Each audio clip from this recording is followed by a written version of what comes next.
बच्चों, let's read the question. The question says example of high yielding and disease resistant wheat variety is a Sonalika, B IR8, C Ratna and D Jaya.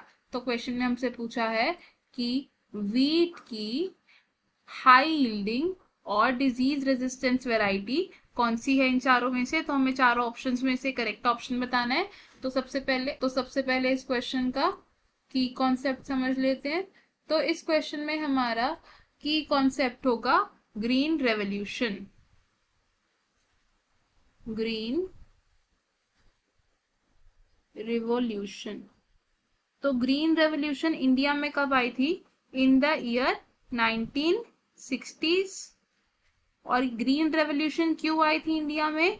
To increase the grain production. To increase grain production. Grain production को increase करने के लिए India में क्या introduce किया गया था? Green revolution को इंट्रोड्यूस किया गया था. और ग्रीन रेवोल्यूशन में क्या हो रहा था? Use of agrochemicals, use of agrochemicals, intense cultivation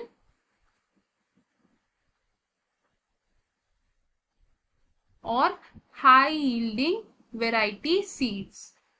high yielding variety seeds. High yielding variety seeds यानी कि HYV सीड्स का यूज हो रहा था. अब ड्यूरिंग द ग्रीन रेवोल्यूशन क्या हुआ? Semi dwarf wheat varieties develop हो रही थी. इन्हीं वेराइटीज में से एक वेराइटी थी जो कि हाई यील्डिंग थी और डिजीज रेजिस्टेंट थी. क्या थी? High yielding and disease resistant.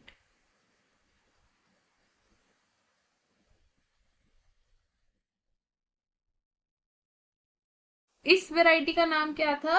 This variety was called Sonalika.